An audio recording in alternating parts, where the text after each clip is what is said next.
জন্ম আদি রহিত ঈশ্বর শুধুমাত্র লোকানুগ্রহ করবেন বলে, অর্থাৎ নিজের কোনো প্রয়োজন না থাকলেও জীবের প্রতি দয়া পরবশ হয়ে তিনি নিত্য মায়া শক্তি যারা যেন দেহবান হয়েছেন, যেন জন্মেছেন বা পরিলক্ষিত হয়েছেন। যেন কেন বলছেন?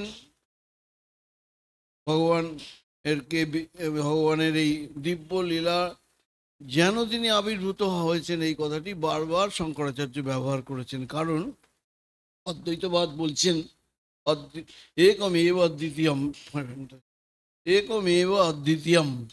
তো এই একমেব ব্রহ্মবস্তু ভিন্ন অন্য কোনো বস্তু নেই। সেজন্যই ঠাকুর এক সময়ে নরেনকে শেষ সময়ে বলছিলেন, নরেনকে একেবারে যখন ঠাকুরের শেষের দিকে, কখনো নরেনের সন্দেহ হচ্ছে যে ঠাকুর কি সত্যি সত্যি অবতার, অবতার যদি হয়ে থাকেন তাহলে এত রোগ শোক দুঃখ বা এরকম গলা দিয়ে কিছু নাপছে না, এত কষ্ট পাচ্ছেন, এরকম হয় নাকি? সঙ্গে সঙ্গে ঠাকুর কি উত্তর দিচ্ছেন আপনারা সবাই পড়েছেন। এখনো সন্দেহ যে রাম সেই কৃষ্ণ, ইদানিং এই শরীরে রাম ও কৃষ্ণ, তবে তোর বেদান্তের দিক দিয়ে নয়, এই কথাটা কিন্তু বলেছিলেন। যা হোক, তো অবতারদের ভেতর দিয়ে ভগবানের অসাধারণ উচ্চ শক্তিসমূহ শতই লোকহিতায় নিত্যই প্রকাশিত হতে থাকে। তাই তারা জগতে পরিদৃষ্ট সকল ব্যক্তি বস্তু ঘটনার আদি অন্ত মধ্য সবই সম্যকভাবে জানতে পারেন এবং সর্বজ্ঞত্ব লাভ করেন। মহাপুরুষ মহারাজ বলছেন যে আমার সামনে কেউ এসে দাঁড়ালে আমি একেবারে সেই কাঁচের আলমারির মতন সব দেখতে পাই, কাঁচের আলমারির ভেতরটা। তো সবাই বলছে দাদা তো খুব বিপদ, মানে ও কোথার থেকে এসেছে, কেন এসেছে এই জগতে, কোথায় যাবে, সবটাই তিনি দেখতে পাচ্ছেন। তো আদি অন্ত মধ্য সবটাই তারা দেখতে পান। তো এখন প্রাকৃত বুদ্ধি ও স্থূল বুদ্ধি সম্পন্ন মানুষ আমরা, তাই তাদের এই অপ্রাকৃত বা অলৌকিক দিব্য জন্মকর্ম দর্শন শ্রবণ মনন কীর্তন করে আমরা ধন্য হয়ে যাই এবং তাদের অপার করুণায় হৃদয়ঙ্গন করতে পারি।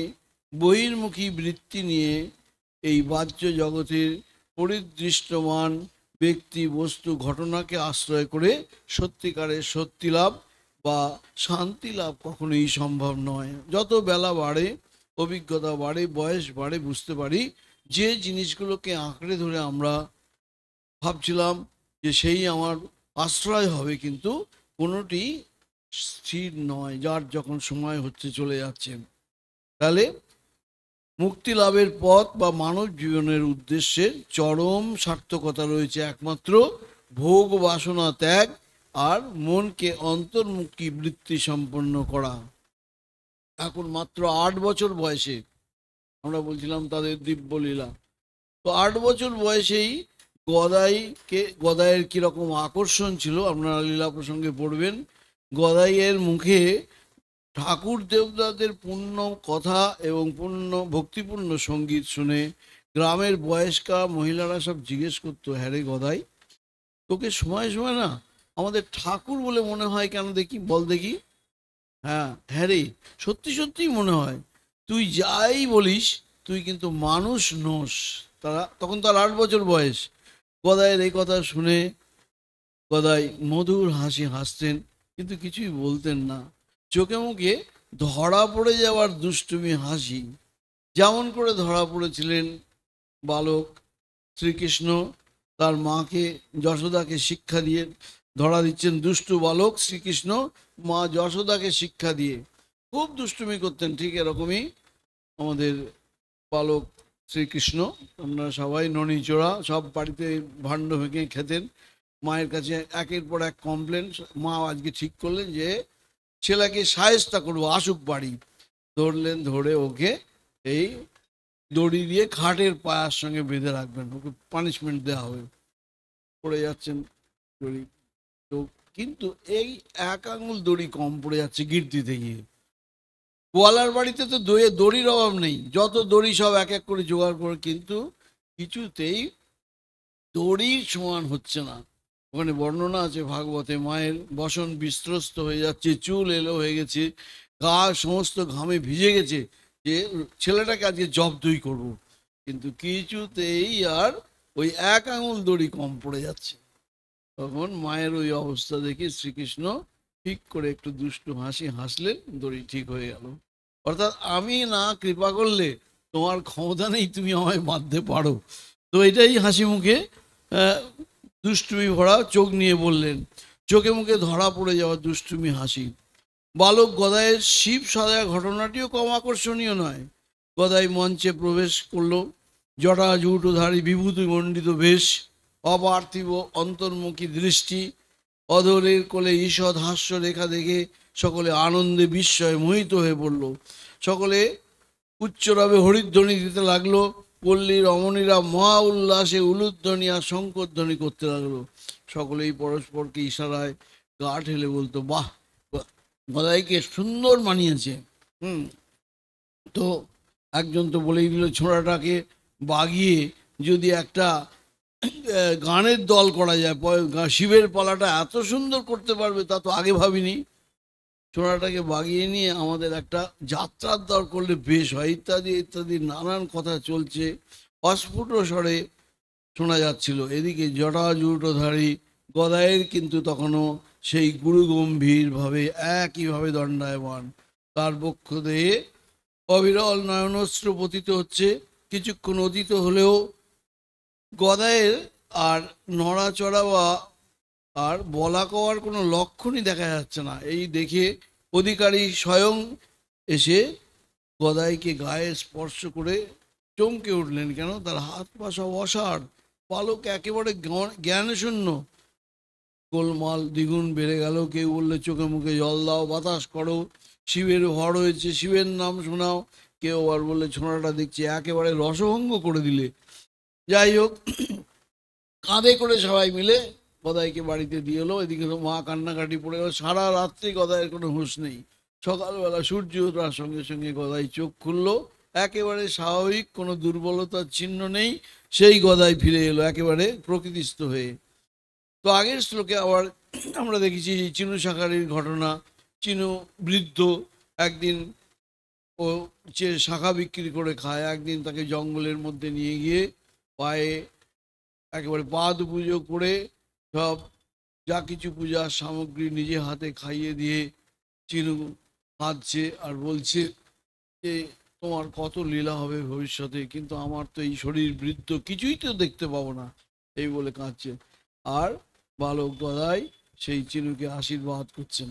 তো এসব আমরা আগের শ্লোকেই দেখেছি। এই দিব্য জন্ম কর্ম যিনি তত্ত্ব তো জানেন, তার আর পুনর্জন্ম হয় না, এটা ভগবান সম্মুখে বলছেন।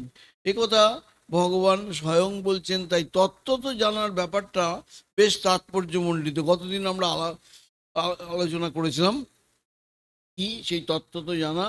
যিনি অর্জুনের রথের সারথি, তিনি জীব মাত্রের জীবন সারথি, আমাদের প্রত্যেকেই তিনি আমাদের ভেতরে বসে আমাদের চালাচ্ছেন।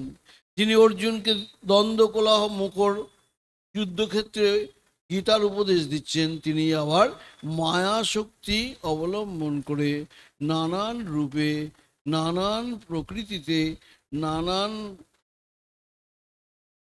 স্বভাব বিশিষ্ট হয়ে তিনি সবাইকে নানান রকম শক্তি দিয়ে, কাউকে ডাক্তার করছেন, কাউকে ইঞ্জিনিয়ার করছেন, কাউকে বিজ্ঞানী করছেন, কাউকে চোর করছেন, কাউকে ডাকাত করছেন, কাউকে ঝগড়াটে করছেন, সব তিনি বসে এই কাণ্ড করছেন। এবং আবার তার অন্তর্যামী রূপে কর্মফলের ভোগ করিয়ে তার বুদ্ধিবৃত্তিকে নিয়ন্ত্রিত করে তাদেরকে শেষে সৎভাবে পরিচালিত করছেন। সমস্ত ক্রিয়াই কিন্তু তার দ্বারা সম্পন্ন হলেও তিনি কিন্তু অকর্তা থেকেই যাচ্ছেন। এটা কি করে হয়? তার আমাদের মতন কর্তৃত্ব অভিমান বা কর্মফলে আসক্তি বা স্পৃহা নেই। প্রত্যেক জীবের হিত সাধন এবং কর্মের নির্লিপ্ততা জাগানোই আমাদের ভগবানের দিব্য জন্ম কর্মের উদ্দেশ্য। এইভাবে ভগবানকে জানাই হলো তত্ত্ব জানা। তাকে তত্ত্ব জানার মধ্যে বলেছিলাম জ্ঞান ভক্তির এক অপূর্ব মিলন মাধুর্য রয়েছে। তত্ত্বটিকে আমরা জ্ঞানের দ্বারা উপভোগ করব, আর তার সেই লীলাটিকে উপভোগ করব ভক্তির দ্বারা। কিরকম?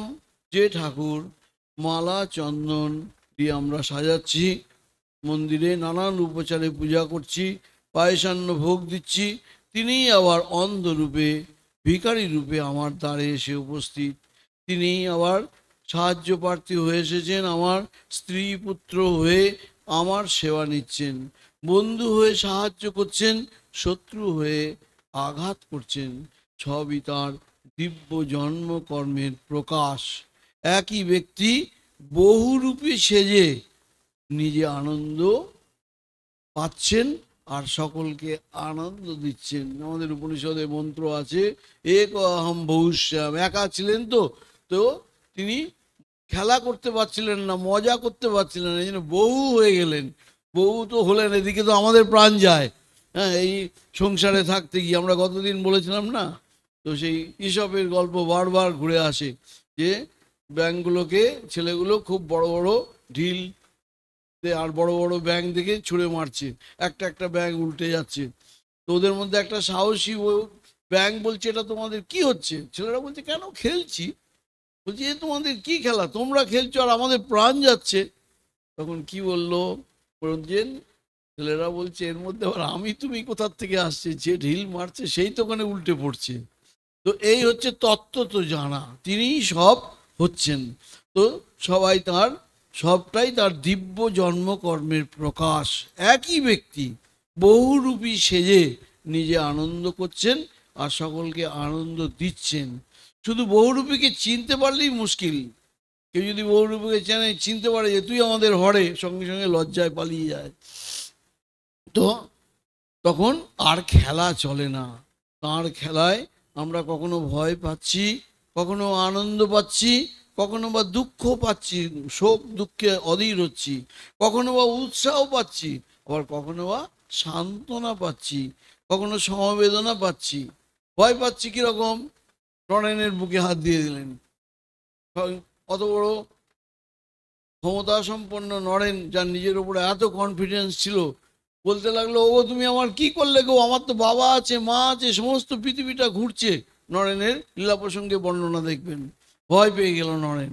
ঠাকুর বললেন, তবে থাক, তবে থাক বলে আবার তার বুকে হাত বুলিয়ে দিলেন, আবার স্বাভাবিক হয়ে গেল সেই নরেন। তো আবার বলছেন, তোমাদের চৈতন্য হোক বলে স্পর্শ মাত্রই অতীন্দ্রিয় ভূমিতে সবাইকে আস্বাদন করছেন। তো আমরা বলছিলাম যে কখনো তিনি উৎসাহ দিচ্ছেন, আবার কখনো তিনি আমাদের সান্ত্বনা দিচ্ছেন। মণিমল্লিকের একমাত্র পুত্র চলে গেছে, শ্মশান থেকে সোজা ঠাকুরের কাছে এসে গেছেন জ্বালা জুড়োবোর জন্যে, একমাত্র আশ্রয় জেনে। আপনারা জানেন সেই ঘটনা। ঠাকুর অনেক কিছু বলার পরে তাল ঠুকে যখন জীব সাজ সমরে ওই রণবেশে কাল প্রবেশে ওর ঘরে, এই দুটি লাইন যখন পড়লেন, তখন দেখছে মণিমল্লিকের সমস্ত রোগ শোক দুঃখ চলে গেছে, মন শান্তিতে ভরপুর হয়ে গেল। বলছেন, এই জন্যই তো ছুটে এলাম শ্মশান থেকে আপনার কাছে, আর বাড়ি যায়নি। তো এই হচ্ছে ভগবানের লীলা। আবার দেওঘরে গেছেন, দুঃখ পীড়িতদের মাঝে বসে পড়লেন, ইয়েকে বললেন মথুরকে যে আমার তীর্থে যাওয়ার দরকার নেই, এই দুর্ভিক্ষ পীড়িতদের তুমি একটা করে, তুমি এক পেট করে খাইয়ে দাও, মাথার তেল দাও, একটা করে টাকা দাও, বা একটা করে বস্ত্র দাও। কি বললো মথুর, যে বাবা এ তো অনেক লোক, তো আমি কোথার তাহলে তীর্থের পয়সা? বলে, যাক থাক শালা, তো তীর্থে যাও, আমি এদের সঙ্গেই থাকবো বলে বসে বললেন।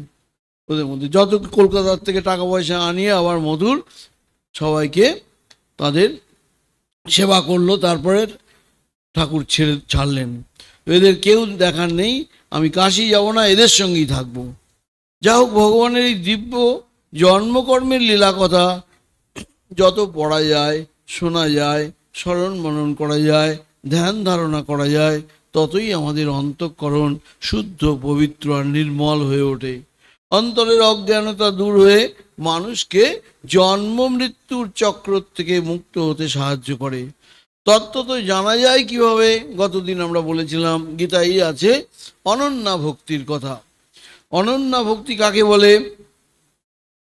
একমাত্র ভগবানকে আশ্রয় করেই, একমাত্র ভগবানের উপর বিশ্বাস, আশা, ভরসা রাখা। গতদিন আমরা বলেছিলাম এক ভরসা, এক বল, এক আশ, বিশ্বাস, এক এক রাম ঘনশ্যাম হিত চাতক তুলসী দাস। তুলসী দাস চাতকের মতন একমাত্র রামের আশ্রয় করে, এক ভরসা, এক বল, এক আশ মানে আশা, আর এক বিশ্বাস, এক রাম ঘনশ্যাম চিত চাতক তুলসী দাস। তো এই এক ভরসা, আর কারোর উপরেই ভরসা নেই। তো আমরা ভগবান ছাড়া অন্য কোনো যোগ্যতা, বল, বুদ্ধির উপরে ভরসা না রাখা। আর তত্ত্ব তো জানার বাধাটা কি, এটা আমাদের জানতে হবে। নিজ নিজ কর্তব্য না করে প্রমাদ আর আলস্যে দিন কাটানো। প্রমাদ মানে কি, আর আলস্য মানে কি? আলস্য আর ব্যাখ্যার দরকার নেই। প্রমাদ হচ্ছে সকাল থেকে সন্ধে পর্যন্ত সবাই আমরা ব্যস্ত, গতানুগতিক জীবন, সকাল হচ্ছে সন্ধে হচ্ছে, কিন্তু কেন এ সংসারে এসেছি, কোথায় বা যাব, আর কেনই বা আমাকে সব ছেড়ে চলে যেতে হবে, কেনই বা আমার এত দুঃখ কষ্ট, কি করেই বা এই দুঃখ কষ্টের থেকে চিরতরে লাঘব হতে পারে, এসব চিন্তা যার আসে না কখনোই, তাকে বলে প্রমাদ।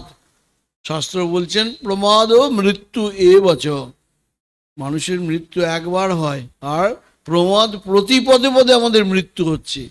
তো সেই জন্যে ভগবান ছাড়া অন্য কোনো তো তত্ত্ব জানার বাধা বলছিলাম কি, আর আলস্য হচ্ছে, হবে, দেখছি, সব কাজেরই সময় আছে, কিন্তু ভগবানকে ডাকার সময় আমরা আর পাই না। একদিন মা বলছেন যে একদিন ভোরবেলা উঠতে দেরি হয়ে গেল, তারপরের দিন থেকে রোজই দেখছি দেরি হয়ে, তখন বুঝলাম যে ও এই তো আলিশিতে পেয়েছে।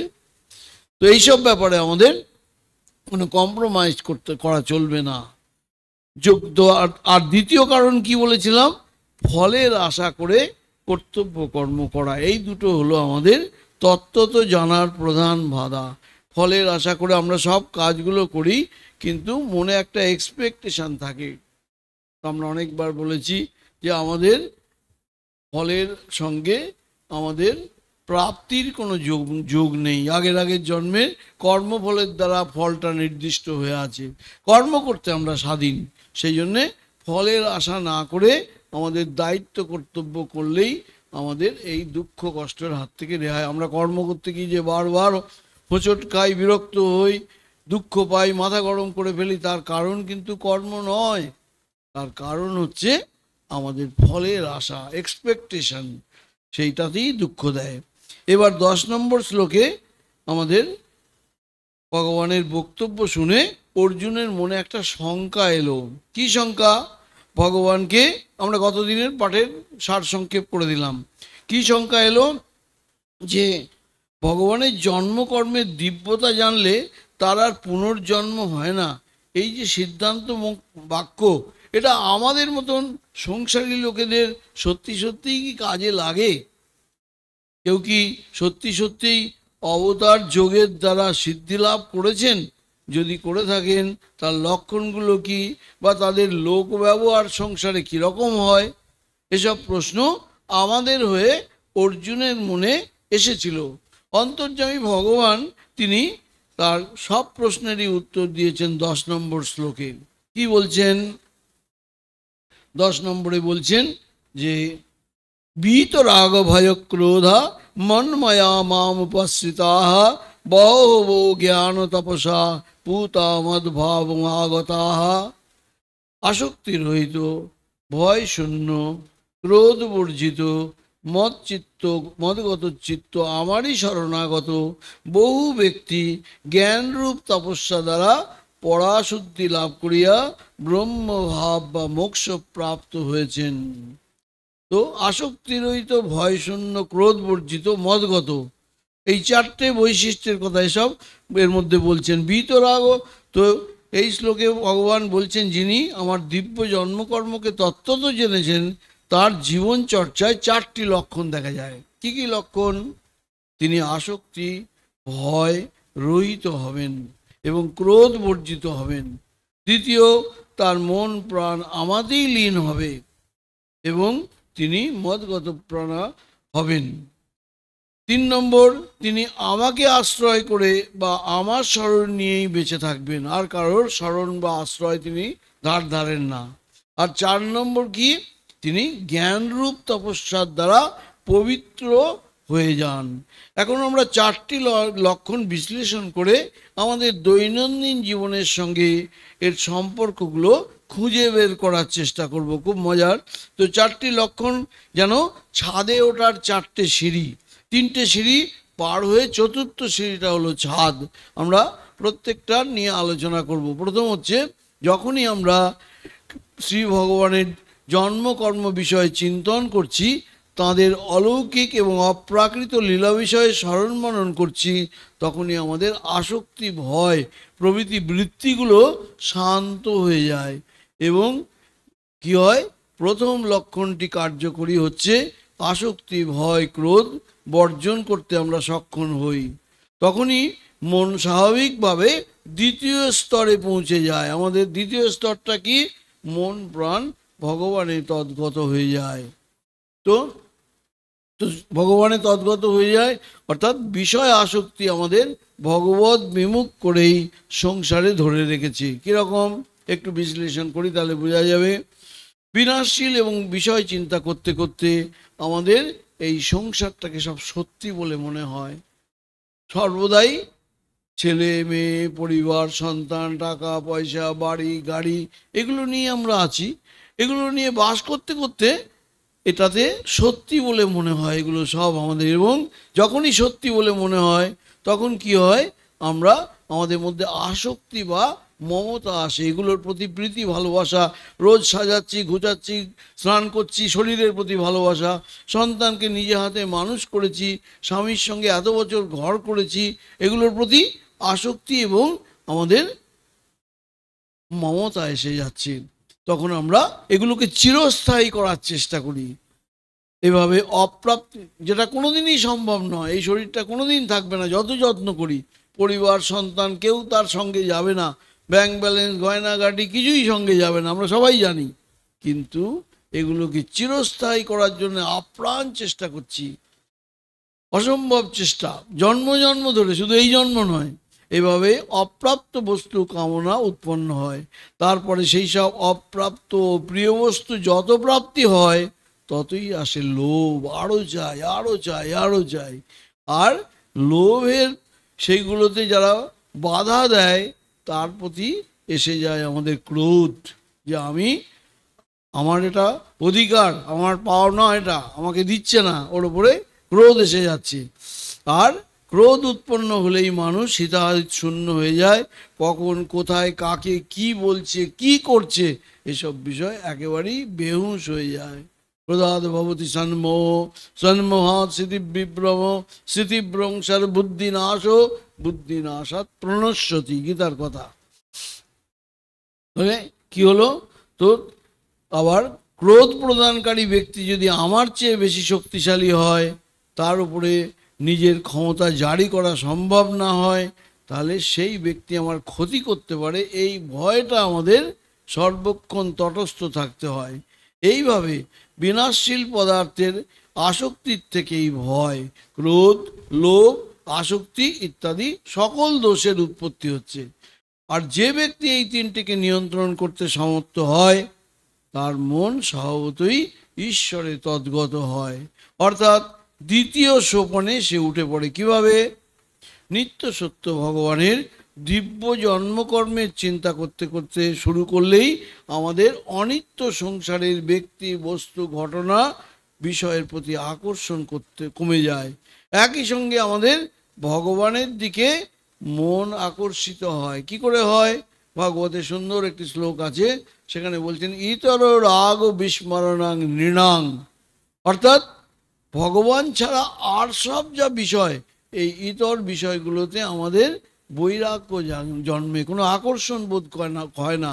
ঠাকুরের ভাষায় বললে, কেউ যদি মিচড়ির শরবত একবার খায়, আর চিটে গুড়ে সে মন দেবে না। তো সুতরাং আমরা বলছিলাম, ভগবানের এই জন্মকর্ম চিন্তা করতে করতে, এর কারণ কি? কারণ হলো তিনি বড় চুম্বক, সংসারের আসক্তিগুলো সব ছোট ছোট চুম্বক। তো পূব দিকে এগোলে পশ্চিম দিকটা এমনি পিছিয়ে যায়। তো সেই জন্যে আমরা প্রকৃতপক্ষে বিষয় আসক্তি এবং ব্যক্তির প্রতি আসক্তি আমাদের ভগবানের মন স্থিতি হতে আমাদের সবচেয়ে বড় বাধা দিচ্ছে। তারপরে আসছে কে? ভয়। ভয় ভাবনা আমাদের ভগবত আশ্রয় থেকে দূরে সরে আনছে। ভয় ভীতি আমাদের কখন আসছে? যখন আমাদের বিশ্বাস আর আশ্রয়ের প্রতি আস্থা থাকে না।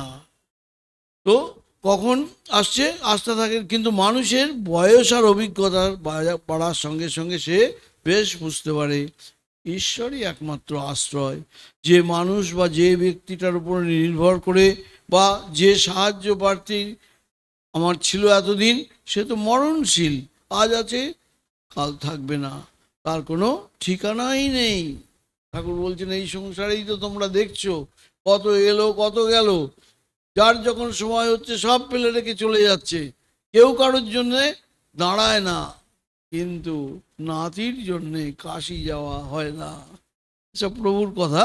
তো যাই হোক, তো এই যে যারা আমার সঙ্গে এসেছিল, যাদের উপরে নির্ভর করে এগোচ্ছিলাম, তাদের কোনো ঠিকানাই নেই। যেমন ট্রেনের অপরিচিত যাত্রীদের আমরা সঙ্গে যতই বন্ধুত্ব করি না কেন, তার কখনো যে আপনার অসতর্ক মুহূর্তে আপনার ব্যাগটা নিয়ে নেমে চলে যাবে তার ঠিক নেই। এই জন্যে সবসময় সতর্ক হচ্ছি। তো তেমনি এই মরজগতে আমরা কখন যে মনের মানুষটি টুক করে নেমে যাবে সেটা কিন্তু আমাদের সবসময় ভয় আছে, কখন হঠাৎ চলে যাবে সবাই। কারণ এখানে সবাই আমরা দুদিনের মুসাফির, অল্প দিনের জন্য বেড়াতে এসেছি। যার যখন সময় হবে কারোর জন্য অপেক্ষা করবে না, কারোর দিকে না তাকিয়ে চলে যাবে। তারপর মানুষ এ সংসারে ধন দৌলত, বাড়ি গাড়ি, ব্যাংক ব্যালেন্সের ওপরে বেঁচে থাকতে যায়। সবাই আমরা জানি মা লক্ষ্মী কত চঞ্চলা, কখন যে তিনি গুড বাই করবেন কেউ জানে না। তারপরে মানুষ নিজের যৌবন শক্তির উপরে আশ্রয় করে বাঁচতে চায়, কিন্তু কেউ এই জগতে আজ পর্যন্ত তার যৌবনকে ধরে রাখতে পারেনি। এই নশ্বর জগতে আমরা প্রতি মুহূর্তে বিনাশের দিকে নিশ্চিতভাবে অগ্রসর হচ্ছি। এইসব যদি বিচার করি, বিশ্লেষণ করি, তাহলে একমাত্র আশ্রয় ভগবানকে খোঁজার বা তার শরণাপন্ন হতে আমাদের প্রেরণা দেয়। যদি একটু চিন্তা করি যে কী আলেয়ার পেছনে সারা জীবন ছুটলাম, কোথায় চলে গেল সেই মানুষগুলো, কোথায় চলে গেল আমাদের ছোটবেলার বন্ধুরা যাদের একবেলা না দেখে থাকতে পারতাম না, কোথায় চলে গেল সে আমার জন্মদায়িনী মা যার থেকে আমি কোলেতে আমি আজ এত বড় হয়েছি, যে কোথায় গেল সেই বন্ধু যাকে স্কুল কলেজে না দেখে থাকতে পারতাম না, কোথায় গেল সেই পরিবার যে আমার সবচেয়ে আপনজন মনে হচ্ছিল, তারপরে কোথায় গেল আমার সেই সন্তান, সে বিদেশে চলে গেছে আর আমার দিকে ফিরেও তাকালো না। এইভাবে ওল্ড এজ হোমে গিয়ে হিসাব শুরু হয় যে কি করলাম, কি হলো। তো সুতরাং কেউই এই নশ্বর জগতে একমাত্র আশ্রয় ভগবানকে খোঁজা, তার শরণাপন্ন হতে প্রেরণা দেয়। এইসব চিন্তন আমাদের বিবেককে জাগায়, আর তখনই তার এই মামাশ্রিত কথাটি প্রযোজ্য হয়। মূল শ্লোকে রয়েছে, আমার আশ্রয় সে নেয়। কারো আশ্রয় না নিয়ে মানুষ বাঁচতেই পারে না এ সংসারে।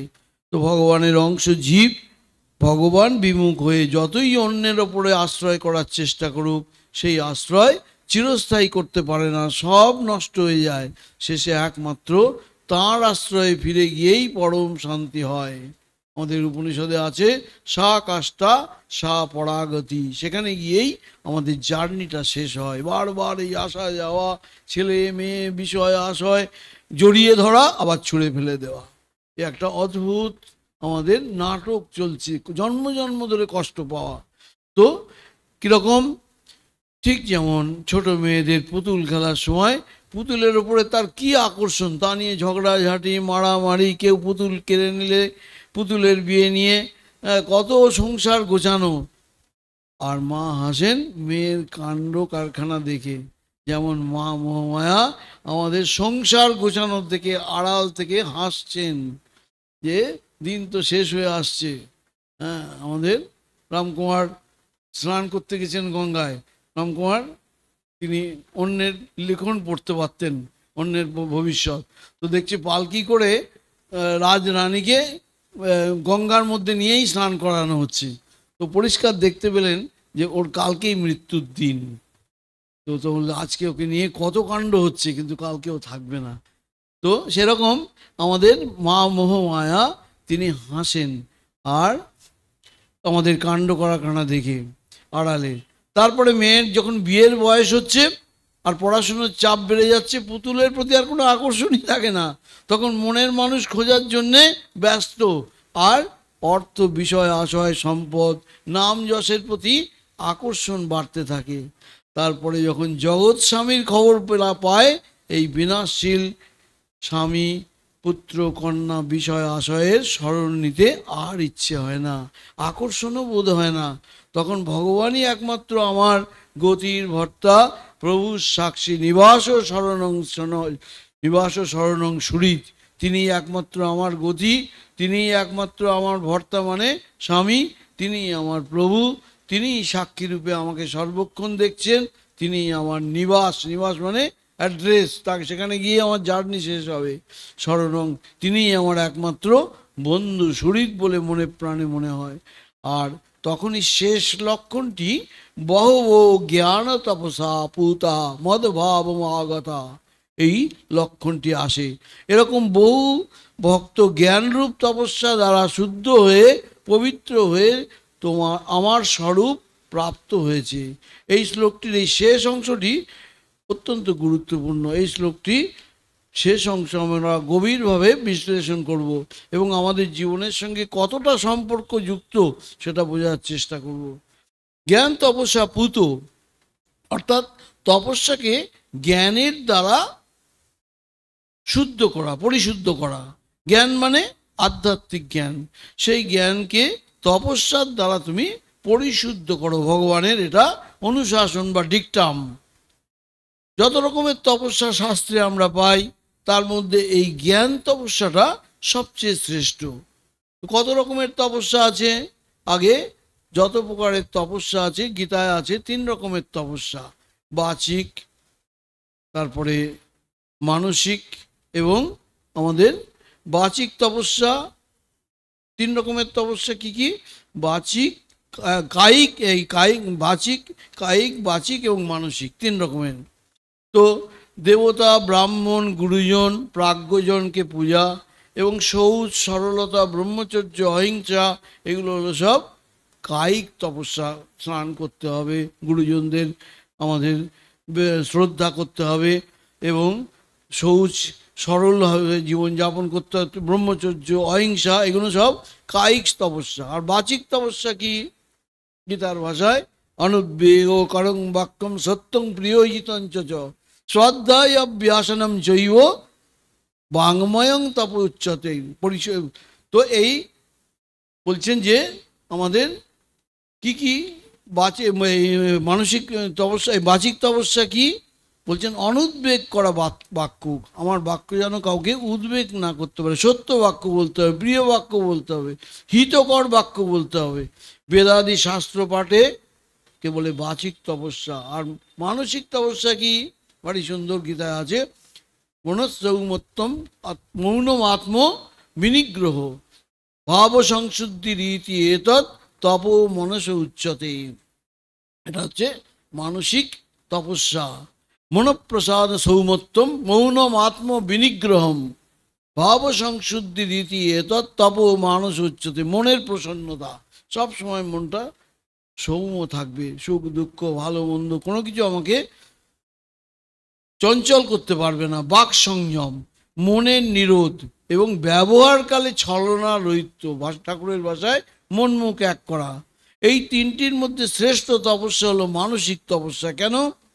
এই তপস্যার দ্বারাই একমাত্র আমাদের ব্যক্তিত্বের পরিশুদ্ধি ঘটাতে পারি আমরা। আমাদের ব্যক্তিত্বকে কলুষিত করে, মলিন করে কি? তা এই শ্লোকের প্রথম লাইনেই বলা হয়েছে, আসক্তি, ভয়, ক্রোধ, স্বার্থবুদ্ধি, অহংকার, ঘৃণা, এইসব বৃত্তিগুলোর মধ্যে প্রচণ্ড শক্তি নিহিত রয়েছে। এই শক্তিগুলোর ধ্বংসাত্মক দিকটিকে বা দিকটিকে গঠনমূলক বা কনস্ট্রাকটিভ রূপে রূপান্তরিত করাই হলো জ্ঞান তপস্যা। এই যে তপস্যা, এগুলোকে আমাদের ধ্বংসাত্মক, তো এগুলো কাম, ক্রোধ, লোভ, হিংসা, স্বার্থ, অহংকার, একে আমাদের কনস্ট্রাকটিভ বা আমাদের গঠনমূলকে রূপান্তরিত করাই হচ্ছে জ্ঞান তপস্যা। এই জ্ঞান তপস্যার দ্বারাই আমাদের চরিত্র বা ব্যক্তিত্বকে আমরা গড়ে তুলতে পারি। আজকের স্কুল, কলেজ, ইউনিভার্সিটিতে শিক্ষার ভেতরে এই তপস্যার ভাব না থাকার জন্যে শিক্ষা মূল্যহীন হয়ে যাচ্ছে। তথাকথিত শিক্ষিত লোকেরাই আজকের দিনে যত অনৈতিক, গরিত এবং খুন জখম আচরণ করে সমাজের বুকে বিরাট বিরাট ক্ষত সৃষ্টি করে চলেছে। স্বামীজি শিক্ষার এবং ধর্মের সংজ্ঞা দিতে গিয়ে অতি পরিষ্কার করে বলছেন, education is the manifestation of perfection, আর religion is the manifestation of divinity already in man. তো মানুষের মধ্যে যে দেবত্ব রয়েছে তার প্রকাশই হলো আধ্যাত্মিকতা, আর মানুষের ভেতরে যে পূর্ণতা রয়েছে তার বিকাশই হলো আমাদের এডুকেশন বা শিক্ষা। তো এত সুন্দর আমাদের যে ডেফিনেশন স্বামীজি দিয়েছেন, সেটা যদি আমরা বিশ্লেষণ করি তাহলে বলতে হয় যে আসলে আমাদের এই শরীর আর মন যেন একটা রিফাইনারি। রিফাইনারিতে কি হয় আমরা সবাই জানি, খনির থেকে তোলা নোংরা তেল বা কয়লাকে বিশেষভাবে শোধন করে পেট্রোলিয়াম ইত্যাদি ভালো ভালো প্রোডাক্ট সব তৈরি করা হয়। ঠিক তেমনি আমাদের মনের এই অশুভ বৃত্তিগুলোকে, যেমন কাম, ক্রোধ, লোভ, ভয়, অহংকার, স্বার্থবুদ্ধি, সব যেন ক্রুড অয়েল, অশোধিত তেল, এগুলো যখন নেগেটিভ ফোর্স আমাদের শরীর মন রিফাইনারিতে জ্ঞান তপস্যার দ্বারা পরিশোধিত হচ্ছে, তখন সেসব চমৎকার প্রোডাক্টগুলো আসছে। কি প্রোডাক্ট আসছে? পরিশোধিত হলে গীতায় আছে 26টি গুণের কথা: দয়া, ক্ষমা, সত্যনিষ্ঠা, নিঃস্বার্থপরতা, নিরহংকারতা, অপরের দোষ না দেখা, সেবা, পবিত্রতা, এসব বিনয়, লজ্জা, এসব 26টি গুণের কথা। এগুলো হচ্ছে বেস্ট প্রোডাক্ট সেই ক্রুড অয়েল থেকে। তো যার 2-4টি যদি আমরা প্রকাশ নিজেদের জীবনে ঘটাতে পারি, সংসারে, সমাজে, দেশে সর্বজন পূজ্য হয়ে, শ্রদ্ধেয় হয়ে আমরা জীবনযাপন করতে পারি। শারীরিক তপস্যা কিন্তু এ তুলনায় অনেক সহজ, উপোস, ইন্দ্রিয় সংযম ইত্যাদি। আর রিফাইনারিতে আমাদের ভেতরে তৈরি করতে হবে, কেউই আমাদের এই করে দেবে না। এই যে রিফাইনারিটা আমাদের ভেতরেই আছে। আরও মজার কথা হলো, আমাদের বেদান্ত শাস্ত্র আমাদের সকলকেই সুস্বাগতম করে। চোর, ডাকাত, সমাজের যে কোনো পরিস্থিতিতে, আমাদের গীতাতেও আছে, অভিচ্ছেদ সুদরাচারো ভজতে মাং অনন্য ভাগ সাধুরেব সমন্তব্য সম্যক ব্যবসিত হিস। অতি দুরাচারী ব্যক্তি ইচ্ছা করলে সে ভগবান লাভ করতে পারে। তো সুতরাং আমাদের সকলকেই আহ্বান করছেন, কারণ আমাদের মধ্যে রয়েছে অনন্ত শক্তি, তা আমরা জানি বা না জানি। ঠাকুর বলছেন, তুমি জানো বা না জানো, তুমি সেই রাম।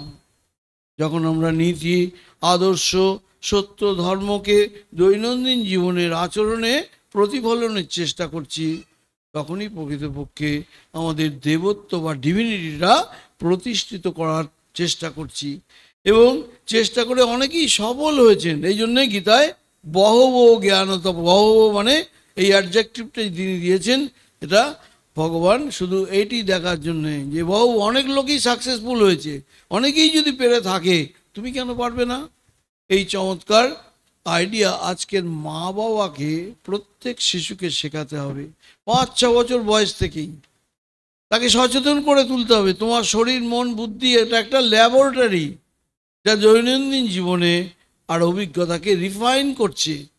যা ইমপ্রেশন বাইরের থেকে আসছে, ভেতর থেকে সেগুলো রিফাইন করে আবার প্রডিউস করার শিক্ষা দিতে হবে।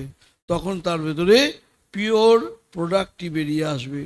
আমাদের শেখাতে হবে, যখন বাইরের থেকে খারাপ কিছু তোমাকে আঘাত করছে, কি কৌশলে শোধন করে সেটাকে সুন্দর প্রতিক্রিয়ার সৃষ্টি করা যায়।